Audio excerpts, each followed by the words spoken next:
Hi guys, welcome back to the channel. Hope you're having a wonderful day. Thanks for checking in. Thanks for putting on your notifications and keep liking the videos, keep commenting and keep sharing for me so we can grow this account or whatever. I don't know. At this point, I'm really enjoying making videos and I feel like it's something I wish I had the confidence to have done before.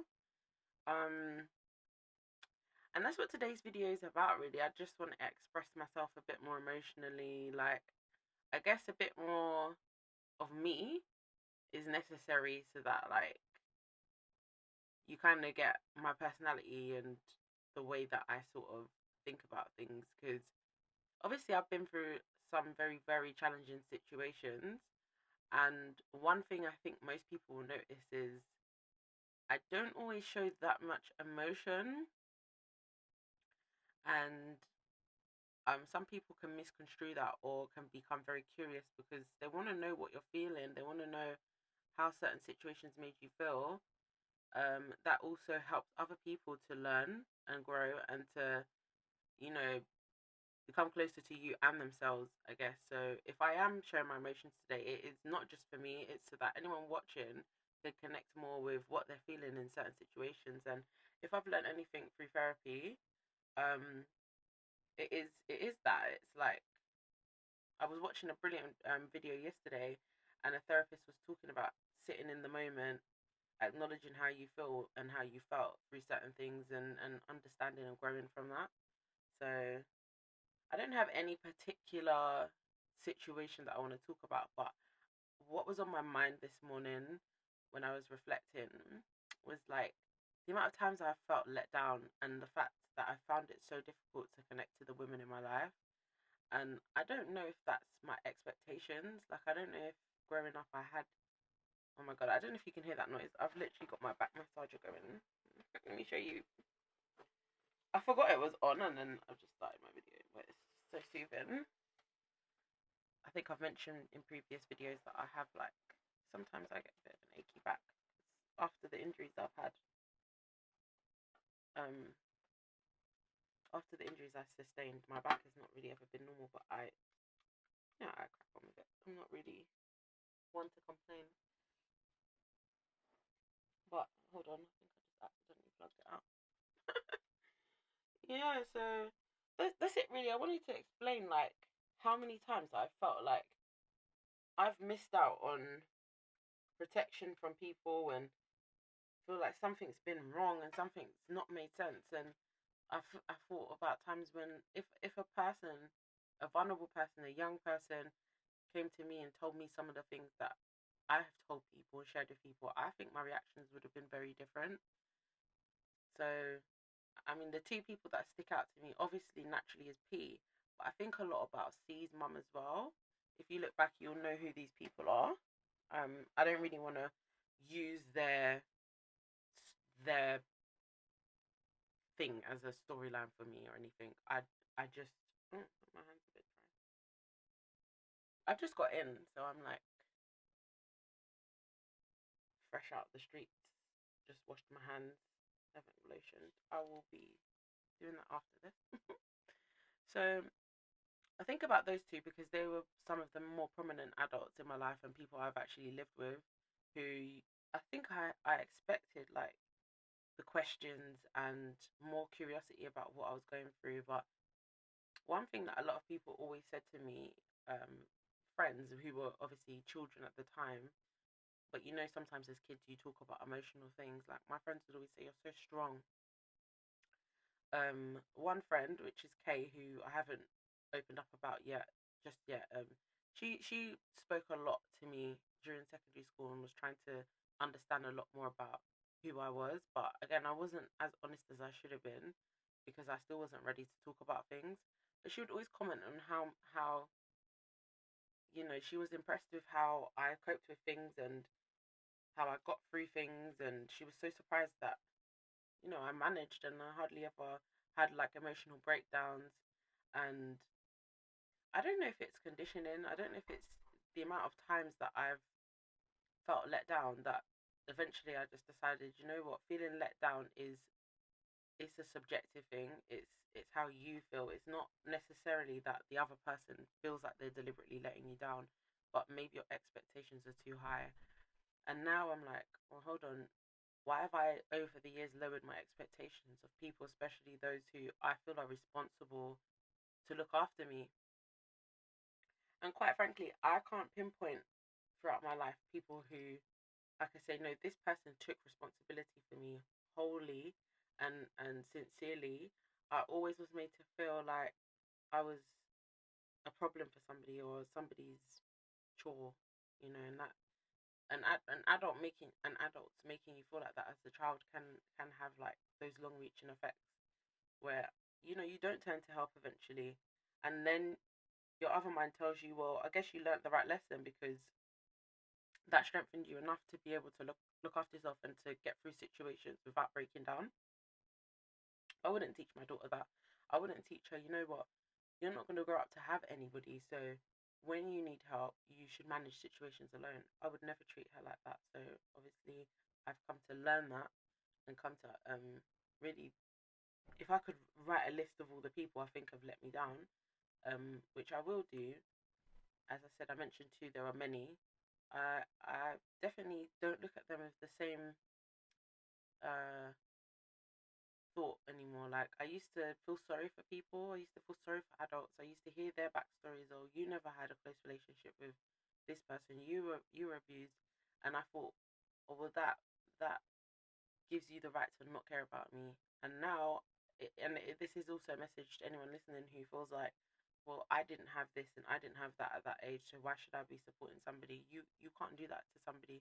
You can't have the mental resources, emotional resources, the knowledge, the wisdom to help someone out of a situation and decide, you know what, I think they'll be fine, so I'm not going to check in. I'm not going to call them to see if they're okay, not even once a month, not even once a week, not even on special occasions. I'm not going to ask them if they need help. I'm not going to ask them how they're feeling when things happen to them. You can't treat somebody like that and feel like comfortable with yourself.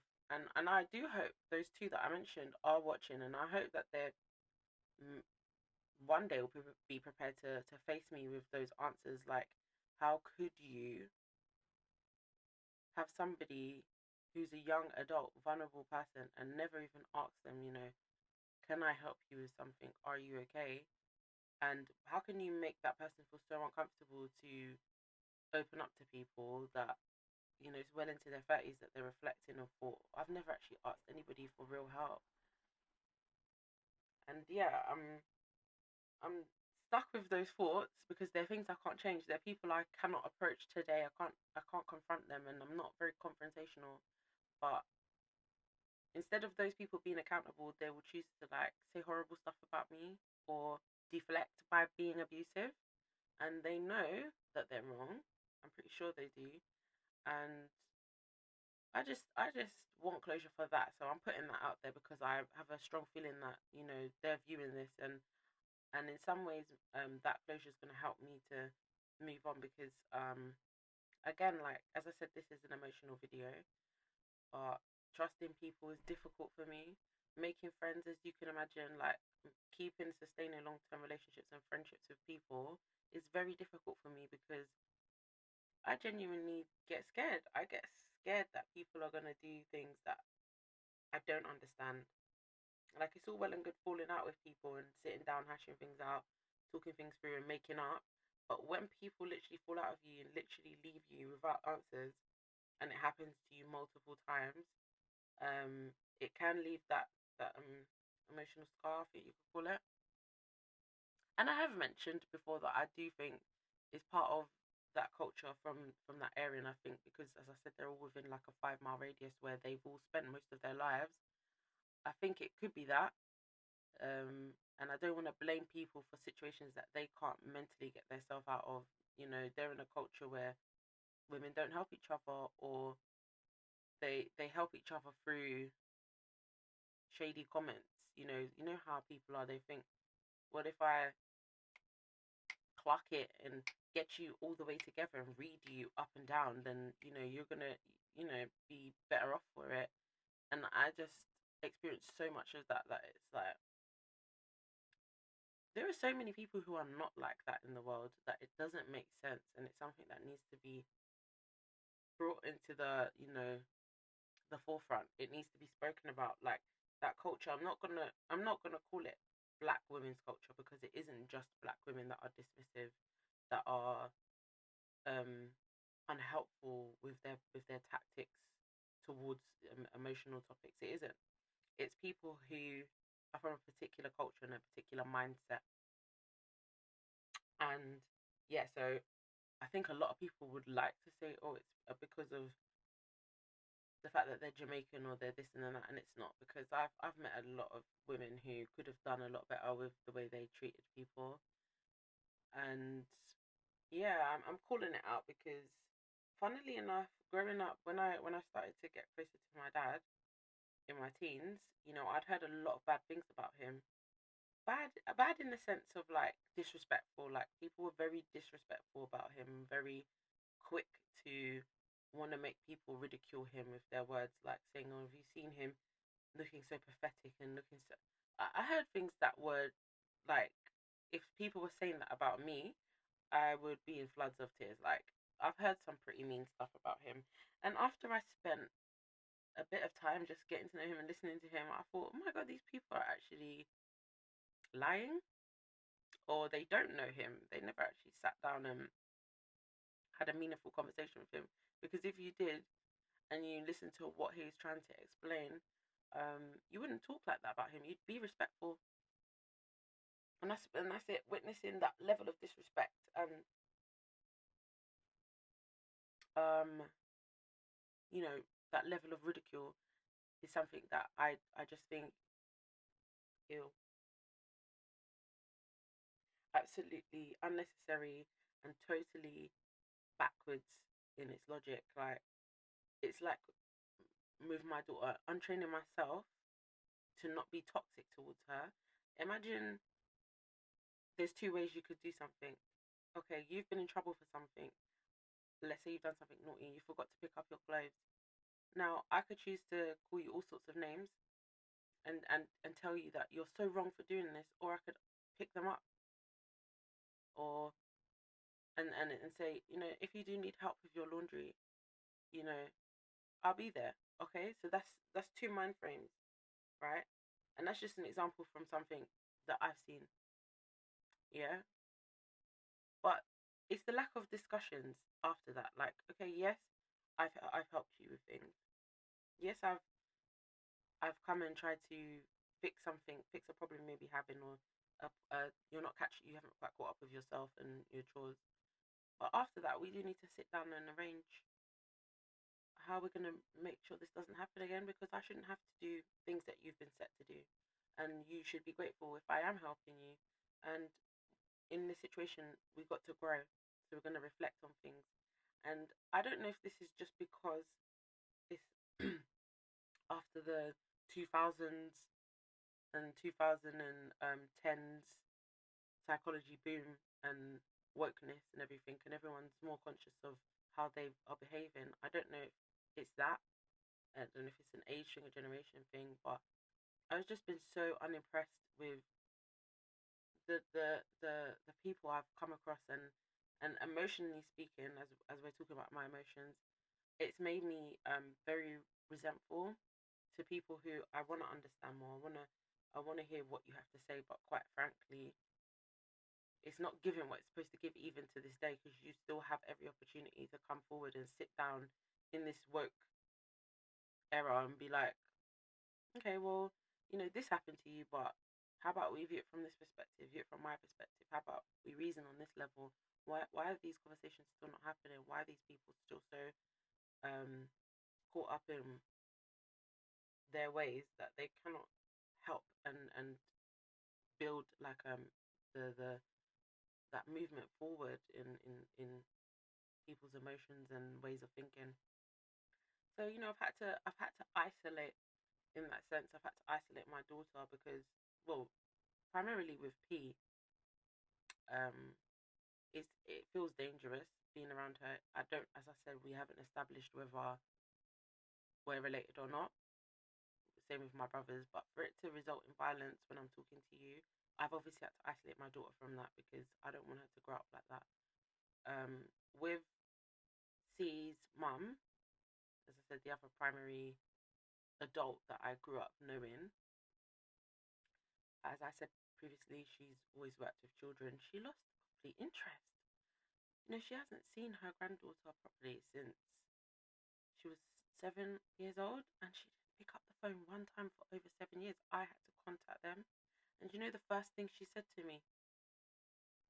She said it was Christmas and I allowed them to come to see Nala after I took Nala out on Christmas Day, and then they said, oh, we'll come over and drop Nala her new laptop that she asked for. This is after like a few months back in contact. And she sent a message, and bear in mind, they've refused to speak to me face to face, like, since I put Nala back in contact with them. Her dad hasn't had one conversation with me. It's been well over a year, and he has literally, the only thing he's ever told me is to F off in a text, because if I try to communicate with him and say, look, you do realize that Nala got very sick, Nala this, Nala that, I'm trying to catch him up on things he's missed, he's literally disgusting towards me, and it's like so hurtful. But his mum, the only thing she said to me in the last year and a bit is, oh, when my daughter came back up from downstairs talking to them on Christmas Day, oh, tell your mum I said I miss her cooking.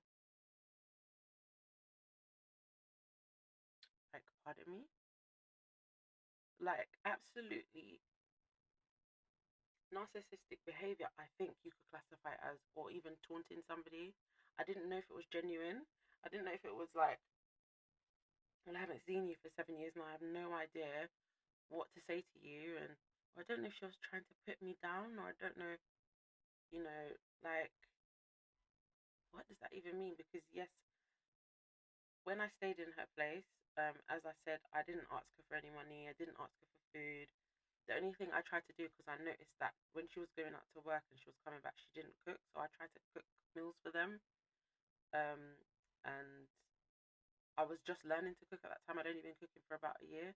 And as I said, his mum wasn't the nicest person, but she was grateful when I cooked, and I did learn to cook quite well. Everyone knows I've always posted my cooking content. And she said that, and I couldn't tell if it was a compliment. I couldn't tell if she was insulting me.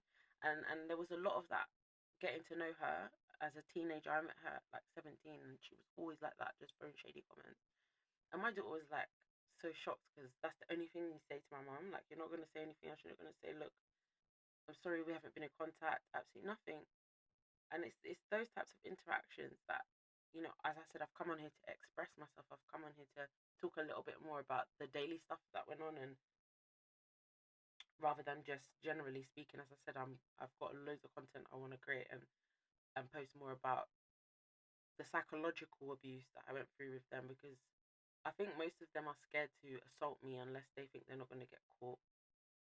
That C, obviously, and a few other people I haven't brought into the story, but the psychological abuse, the horrible comments, and isolating me. As I said, I isolated myself from P, but as far as C and his family, I had to, after he threw me down the stairs, I didn't have any option but to just call it quits. Like, I've I've told his mum that he's hit me. She absolutely had zero response. She was like, oh, I'll try and have a word. And I thought, I'm in danger here, because if I try to approach him and I end up by myself with him, he's going to attack me physically without us even having an argument, and it's like it breaks your confidence. So when I'm talking about emotions, I'm talking about how over sequence of years and sequence of events, it feels like people have constantly tried to break me, and they're people who I had higher expectations of. I thought, okay, maybe your style of teaching and your style and your manner of friendship is not the best, but I wouldn't think that your only option would be to try and break somebody. That's your only contribution to their life. Like, as I said, I'm absolutely grateful that Steve's mum let me stay with her, but I was supposed to be moving into my own flat. I had a deposit, and her son was supposed to pay half the deposit by promise, not because he's bound to any contract with me. But obviously, if you say you're going to help me And at the time, deposits were like £500, so I paid half, and he promised to pay half, and he gave the money to someone else that he had, and then I lost my half because I had to put half down, um, in order to secure the place, and she gave me 3 days to pay the rest. And he said, "Oh, I'll give you the money," and then he refused to borrow me the money. His mum wouldn't borrow me the money, which she didn't have to either. She wasn't obligated to. But like the point I'm trying to make is, if it was going to be an issue me being there, I think they could have at least ensured that I got the place, and I was always going to give them back the money. Absolutely never would borrow money from anyone and not pay it back. So it was only like £200, and I think I didn't have the money until the end of the month or something like that. And I just sort of said, I was expecting to move in. I was buying my furniture. I was getting ready, and the way they did it was so weird. And it's again that being let down and people playing psychological games with you, and then me ending up having to stay there and go through abuse with them, and almost nearly dying in there. Again, like, it's just emotionally, it's taking its toll on me. It's absolutely taking its toll on me, because I don't think I deserved it, and I don't think, like I said, they are absolutely free to come on this good internet and tell anybody something that I've done that they think warranted them, number one, not talking to my daughter for 7 years and not contacting her having to go and contact them, only for him to be so abusive to her. Um, and those are just some of the events, just to start, just a taster of some of the emotional damage I've experienced over the years. But obviously, I'm in a much, much better place now. We're talking about things that occurred in my early 20s, in my late teens. I'm much older now, and I have healed so much that this is why I've come out, and I'll say that again. I've said that in a previous video, because I do have something to offer. People who are experiencing abuse and abusive situations, and they're in situations that have been ongoing for years. Um, you can get out of it. You can go to therapy, and you can heal, and you can read books, and you can meditate. Meditation doesn't have to be a whole act and a whole ritual. Just sitting down in a quiet space and writing down your thoughts and thinking, and trying to set goals for your mental health. And obviously, a lot of my goals are surrounding boundaries and people having to prove themselves to me before I allow them in. And obviously, not allowing myself to be in vulnerable situations, because obviously, at the end of the day, um, I should never have gone to meet C, even though I was in my late teens and I was introduced to him through a friend. I thought I was safe. I thought I was going to be in a protected environment, and I should have known better. And all of those actions led to years and years of abuse. And I think a lot of us, again, I'm not trying to project a victim mentality. I'm just explaining, like, how we can also be accountable, because we can't tell people how to treat us if they don't know how to treat people well. But one of the main things you're supposed to do is protect yourself, to prevent yourself from entering into situations that are dangerous. And that's something I have fought and fought and fought to do. And for the most part, I've been okay. And as I said, in one of my previous videos, I have had some experiences with harassment, but again, through keeping myself safe, I've managed to avoid, I think, the worst that could happen. I've not been out in the streets ranting and raving and going looking for people and looking for trouble. I still keep myself to myself, and if that's a message that I could put out from this video, it's that, through everything, through every story that I tell, I would like to think that there's a great lesson learned, and that is one. It's like, sometimes you have expectations of people that you shouldn't, and you shouldn't expect people to meet your high expectations. Doesn't mean your expectations have to change, but you have to know who to apply those expectations to, and be very sure of who it is you are looking for, and who once somebody does something terrible that it is below your standard, below your expectations, call it quits from there. Don't give people chances upon chances. People show themselves very early on, just like C did. Very early on, he did some very dark things to me, and I should have just been able to close that door, and it's only through other factors why I ended up, you know, staying there. But that's my encouragement to people who have experienced emotional damage from people who should not have been in their life. Try your best to get away from them as soon as possible. Do not give anybody the opportunity to come into your life and make your situation difficult for you and make things complex and add drama into your life. Things that, and you're experiencing things you wouldn't be experiencing if they were not present, you know? And yeah, I'm happy with the place I'm at now. And as I said to those two people, they are more than welcome to approach me and contact me about a conversation, um, to do with some of the things that I went through with them. And I think they should be accountable for their actions. I do record things when people want to talk to me. Doesn't mean I'm going to post it, but expect that if you are going to talk to me, I'm going to want some account of what's been said. And again, I'm not happy with those people. I'm not impressed with the way they treated me. And I think, again, they should be ashamed of themselves. Honestly, I would never treat people the way they treated me. And C is just a testament to his mother. You know, what can I say? Well, I say that respectfully, but he's not the nicest of people, and his mother isn't either. Period. But that's it for today. And I will be posting some more tomorrow. You can check me out on, look in the description for my TikTok um, handle, and check out my lives. You can catch me on there, and go on my Instagram, like all my posts, share this video, put on notifications, leave a comment, type encouragement in the comments, encouragement for anyone in bad situations to get out and get the help they need. And have a blessed evening. Bye bye.